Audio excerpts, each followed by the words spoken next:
time I think I can't take on another superhero show, even as a viewer, forget covering it, even just for entertainment's sake, I'm always blown away by how good the new show is. I had the same reaction to Jupiter's Legacy, which drops next Friday. And Jupiter's Legacy is very lucky. Well, hey, maybe Netflix made its own luck, but it's dropping in a window where it has no superhero competition. Whereas Invincible made the choice to go up against Falcon and Winter Soldier every single Friday. And I think that was a mistake because it didn't have a space for people to talk about it. Although, I feel this is a little bit following the path of The Boys. Everyone has to discover it after the first season, and I think it will really take off with season 2 and 3, which have both just been confirmed. Now, I reviewed the first 3 episodes because I got them in advance from Amazon. I did a non-spoiler review, and I told a lot of you to watch it, and I'm so glad I put this show on many of your radars. But I haven't done weekly recaps, not only because of Falcon and Winter Soldier, because I was covering that, but because I had not read the comic. Now, earlier today, I posted an interview with Robert Kirkman. It's a spoiler interview, so you'll want to watch it after you finished season 1. But we talk about season 1, and he also talks a little bit about what's in store for season 2, so I hope you'll check that out. And I told him that I loved the first 3 episodes so much that I went and I got all the comics, all 14 to 15 years of the comics, and I read them all within about 2 weeks. So now I'm in a position where I can recap these for you. But I want to give you a little bit of a heads up. I'm not going to ruin any of the future storylines, but I will be pointing out a character or a moment that is important because of what's to come. It's a little harder to cover shows like this or The Boys because there's just one storyline. When you talk about Marvel and DC, there's decades of storylines that are being pieced together. So it's less, you can talk about stuff without just talking about what happens. But here, a lot of what we could talk about is what happens. And I don't want to ruin it for you. Although Robert Kirkman told me that there will be plenty of surprises for comic book fans in the show. And in fact, this episode deviates significantly from the comic. So I'll be pointing out to you where it differs. And by the way, the first season, I know some of you are wondering, it covers the first year of Invincible through issue 12. So that means that's like 14 to 15 seasons. And although they are moving some stuff up that was done later. So they're playing with it, but they have a lot of story here to go over. A lot of story. It's all so amazing. Things that seem, I'll be pointing some things out to you. Things that seem like they're just a trifle are in fact incredibly important to the show. All right, so let's get started. And thank you for joining me. We're going to see how this goes. All right, so we open up this episode with, I just loved this choice. This beautiful cornfield, shades of Superman, Americana, which is very much what Omni Man, another evil Superman trope, but a very unique one.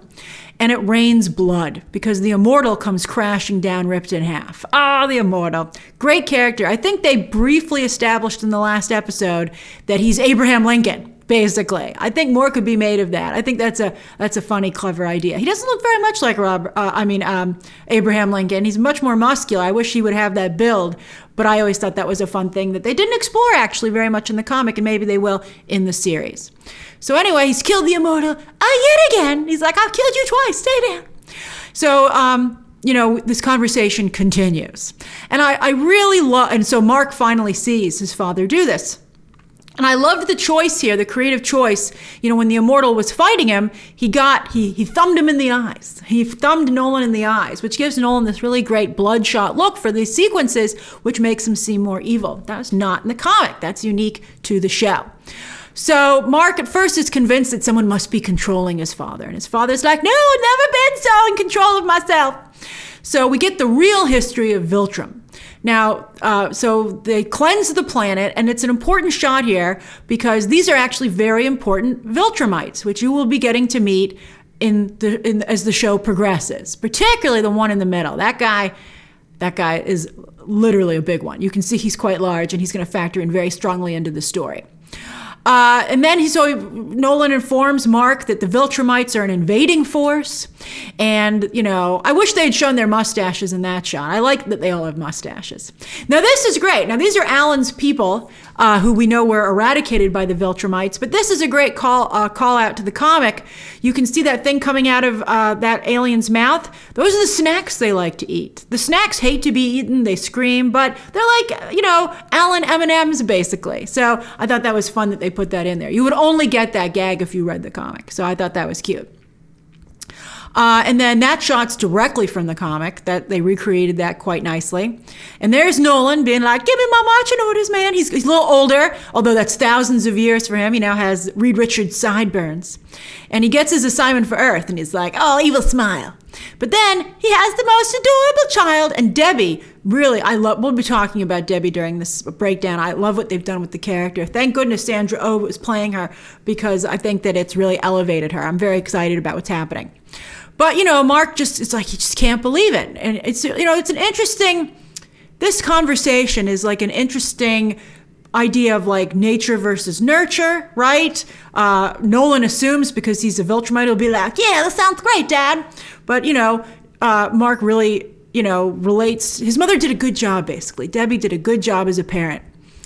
And Mark says, I'm going to stop you.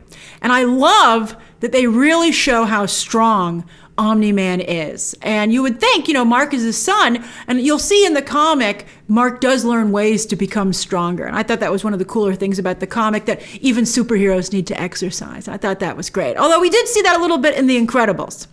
So some of these shots, the animation, when you freeze frame it like this, seems very simplistic. But in some shots, like when he stops the punch, it does seem like a little bit more sophisticated. And I have to say, with the voice, Stephen Yoon and J.K. Simmons are equally responsible for this whole episode being as good as it is, along with the direction and the animation team and the writing.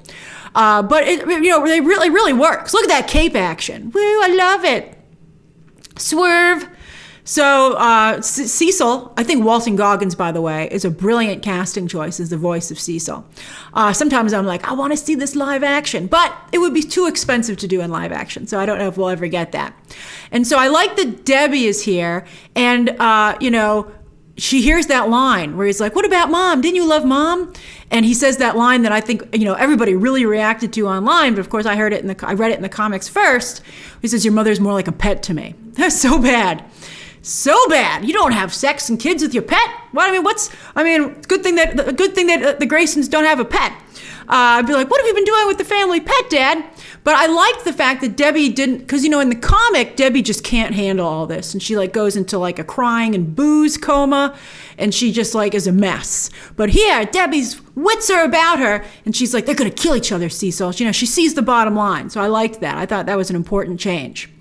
And then the Guardians of the Globe are watching, and that's new. That's very new.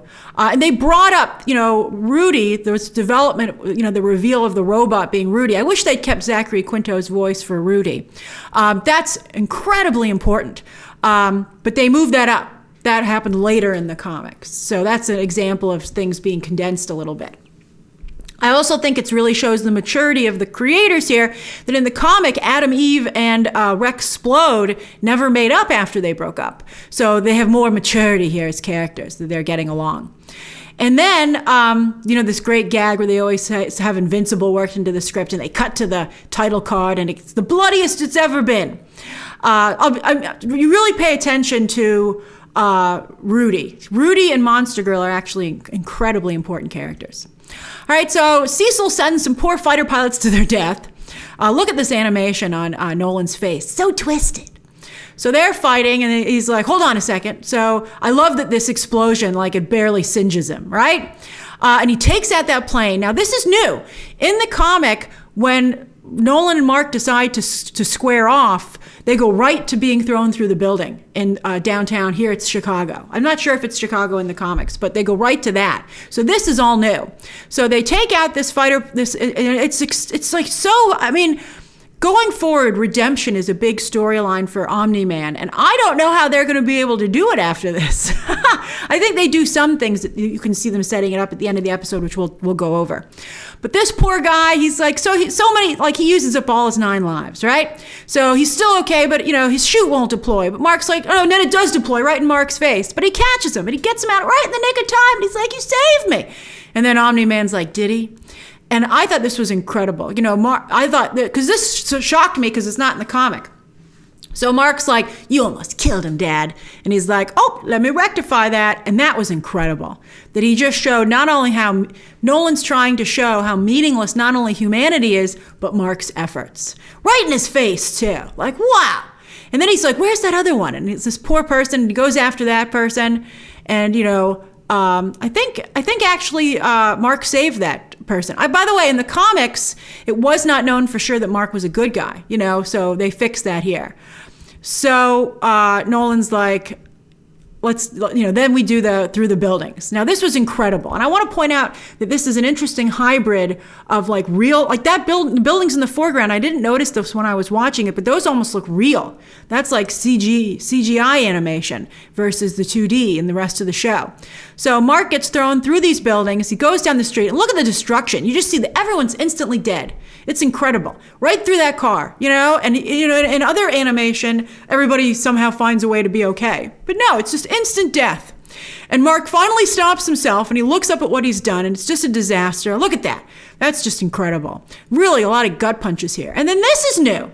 This is new when the building starts to tumble and Mark tries to catch it. And I loved how the glass exploded around him. And you have this woman and her daughter who are about to fly out, and he catches the mom and the daughter's up there. And it's in contrast to a scene in the comic where Invincible is helping a mother and daughter, and he says, don't worry, I have this building, I'm holding it up, I can do this for a while, I'm comfortable, go get your stuff and get out of here. And so they didn't make it in this version, which I thought was a really interesting change. The building collapses, he feels he's still got this woman, and it's just her arm. That really hit me. That was a gut punch when I saw it unfold in the show. And then Mark's like, and then Omni Man's like, this is all on you, Mark. It's because you're resisting. A lot of abusive behavior. I have to say, to the credit of the writers, this episode was personally written by Robert Kirkman, the creator of Invincible, but they're having Nolan, aka Omni Man, use a lot of the reasoning that abusers use. Like, I'm hurting other people, but it's because of you. It's a way to control Mark. And so, Mark's like, don't you care about mom's life and everything? And he's like, no, I don't. It's just a speck. And that gets Debbie to break. So Mark's going to continue to fight him. And then they go down to the subway. Now, that was from the comic, but I had no idea what they were about to do with it. This is kudos to the directing team and the writing team here. So everybody dies.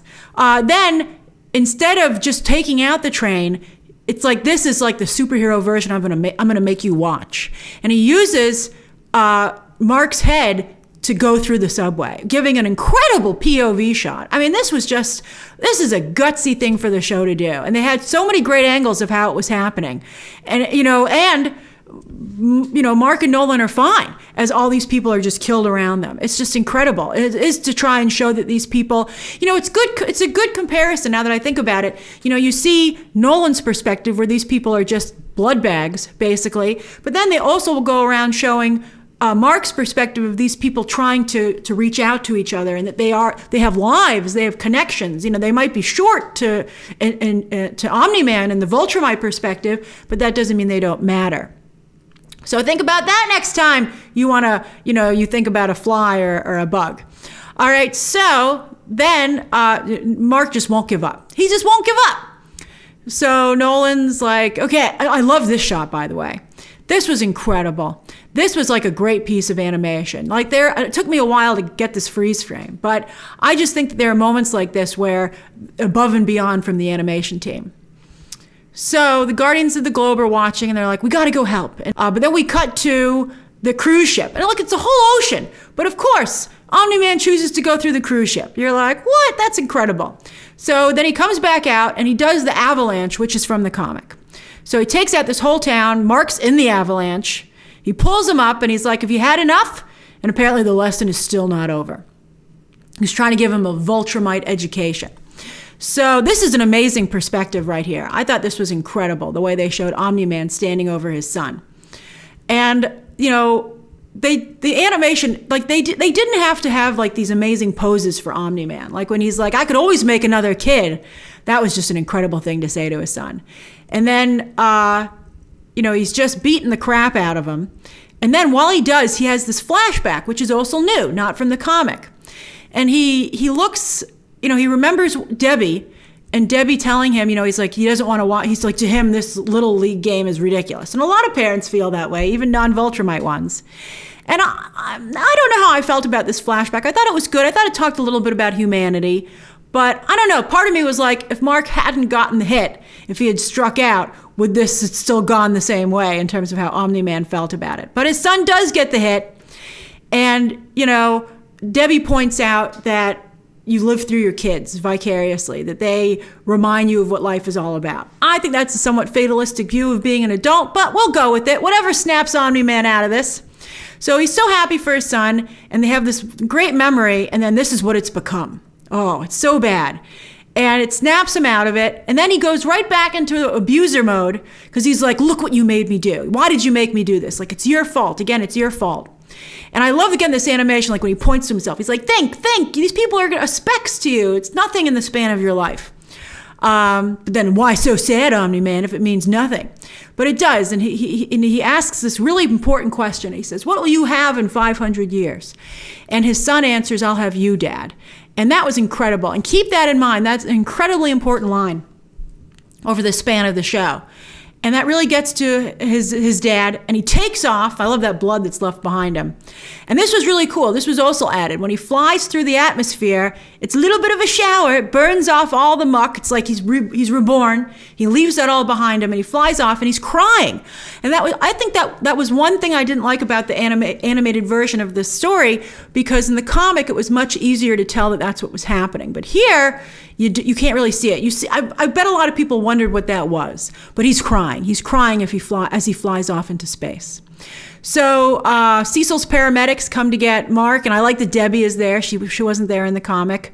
And then we have they really do a strong pitch of setting up season 2. So I'll give you a little bit of perspective. You know, don't worry, I'm not going to spoil anything, but I'm going to give you a little idea of what they're setting up here. And it worked, because they did like greenlight season 2 and 3. So the Mauler Twins are arrested. You know, thousands are dead. Thousands, just a horrific disaster. The Guardians of the Globe are helping to clean up. I think Mark feels really embarrassed about what happened with his mother. I'm not quite sure why he turned away from his mom there, though. But she's Debbie's not made of steel. She's still human. She still has some emotions to this, but she's, you know, trying to hide them the best she can. And I was so hoping that Cecil was going to offer her a job. Well, this is an important conversation, though. So Cecil says, I've set you up. Don't worry. We covered for your family. Your secret identity is still intact. You don't have to worry about money going forward. And then he says, this all happened under my nose, and I didn't notice it, and so I feel culpable. And I think that Debbie looks to herself, because I think she feels kind of the same way. So I hope that this version of Debbie does something with that. She didn't really in the comics. So the Guardians of the Globe clean off that blood stain. I'm not sure if, what is that, Samson, right? He like made it seem like there was a test to see they were all finally united. I didn't really get that, but at least, you know, they got that off the wall. And they are getting along now as a team, which is good. Although I feel like they're really weak as a team, to be honest with you. I think that's why they want to keep Invincible. So, you know, things get back to normal. Mark's still in the hospital, but Cecil's like, hey, you know, he gives him a briefing. And this white room is also very important. This white room will come back again and again in the show. So you get it established here. They turn off the lights, and we see that, sure enough, they're working on the Immortal. And then he says, you know, we need a replacement. Your dad has flown off. We have not seen the last of Omni Man, by far. Omni Man is still a very big part of the show, as you're going to see. It's very well done, very cool. But he says we need a replacement, because, you know, he's by far and away the most powerful superhero that we have. Now, in the comic, being a replacement was part of the deal for the family to keep having money and their secret identity being protected. Cecil, in a way, almost blackmailed Mark into staying as a government operative. But they changed that here. And Mark says, you know, I just, I kind of need a break. Although he doesn't really get a break. But then this was also very interesting. When they get back home, Mark says his default position is floating. That was never in the comic. And that to me would be a little scary if I were Debbie, that there is some Viltrumite in him and that, he is human, but, not. I thought that was an interesting choice. So he looks at this photo of his family, and that dog superhero comes up later in the show as well. And he just thinks back, and I thought the most interesting thing about this flashback, they do a whole montage of season 1, Mark remembering this horrible journey that he ended up going on. And he remembers saying to his dad, "I want to be just like you." And his father says, "You will be, son, you will be." And that's also very important to the way the show progresses. But I thought that was great. And he puts the photo down, but not the other photo. I thought that was an interesting choice. And his mom's upstairs and she's crying. I hope that's the end of it. Get a good cry in, Debbie, but then let's move on. And then I thought this was, so if you don't know this, Amber was race bent from the comics. And also the whole thing about helping the less fortunate was added in. That's not from the comics whatsoever, but I think it's great because Amber really had no personality in the comics. So I think they've done a lot to develop that character, which makes me think she might stick around a little bit longer than Amber did. So I'm curious to see how this develops. So this is Mark's group of friends. Will also in the comics, Will actually dated Eve for a little bit and then only came out as gay much later in the series, which I know a lot of readers had a problem with. So I'm happy that they had him be an LGBT member from the beginning. I thought that was great. I thought the episode with his boyfriend was really beautiful. So anyway, this is Mark's group of friends. They all know who he is. And this reminded me a little bit of the Spider-Man stuff with MJ and Ned. How about they all know that he's Spider-Man? So that reminded me of that a little bit. And then we see, this is interesting to me, Debbie hanging out with the tailor, Mark Hamill's character, and saying that she wishes that Nolan would come back. That's, how could she wish that? But I think that if Debbie feels that, and I think in many ways Debbie was the most betrayed, although nobody Debbie knew got killed. So I don't know. But I think that's an important step back to taking this discovery, can Nolan be redeemed, that we're going to see going forward. And then they share a glass of alcohol. I guess alcohol is something of a disinfectant. But anyway, so they're at the burger place. And so again, this is kind of like his group of friends that we're going to have going forward. I saw someone say they wish there were less scenes with these people, but I don't agree. I like them a lot. And so Mark, of course, gets called away because there's someone entering the atmosphere. We'll get to that in a moment. And I thought this was a fun gag where Eve was like, "Just so you know, I'm Adam Eve." And I thought it was funny that neither of them knew who Adam Eve was because there are just so many supers. Eve, you need to work on your publicity. So here, I thought this was great. He flies up and he puts his mask on and then his costume his clothes burn away. I hope they change their clothes, their de facto clothes per season. I'd like to see Mark and Debbie get a new outfit in particular. But so his human clothes burn off. He goes into space and it's Alan who says, "Oh, we knew about Viltrumites." Now this is important. Alan, Seth Rogen's voicing him. You think it might just be a cameo. Alan couldn't be a more important part of this show. So I'm very excited to see what happens going forward. And he says, "The fact that your father abandoned his post, no Viltrumite has ever done that. So while the Viltrumites might be back, this gives us hope that maybe this is a crack in their armor." So I thought that was great. So he's like, "What are you going to do?" And then we see so Mark says, he's going to go back, finish high school, but then there's a montage of what he's actually going to probably end up dealing with. So we have that astronaut who was left on Mars. That's a big storyline. They can't do all of this in season 2. I'll be curious, even in season 2 and 3, I'll be curious to see what they decide to do first. The Mauler Twins, of course, are still around. I like the Mauler Twins. Particularly, I think they're even better on the show. The Flaxons never came back. So the idea that the Flaxons might come back beyond how they have come back is very interesting to me. I'll be curious to see what they do. Then I didn't like this guy in the comic too much. These underground lava people actually, though, kind of turned into something. This is one of my least favorite storylines. Titan, I thought, was one of the few things that I think maybe I wouldn't have done this season. It was just all done in one episode, and while Mahershala Ali, of course, did a great job as the voice, I felt that they shortchanged this story. That should have at least been a 2 or 3 episode arc. Very interesting character. Battle Beast, Robert Kirkman told me in my interview with him that we're getting much more Battle Beast than the comics. And then D.A. Sinclair, Ezra Miller voicing this character, I felt was fantastic casting. He was great. Perfect fit. And, the fact that there's going to be, I'm curious to see how they decide to play out when Mark finds out that Cecil's employed this guy. That's really important. So I don't want to give anything away about that storyline, but I like that storyline a lot in a lot of the way Cecil explains it or justifies it. And then Mark says, I'm going to finish high school. But we know that's probably not what he's going to do. So that's kind of like the breakdown of the episode. I thought it was really great. Really, really well done. It is weird to come from a place of having read the comics because, so you might want to decide if you want to do that or not. I personally just couldn't wait to see how things unfolded. I had to find out. It was put forward so incredibly well.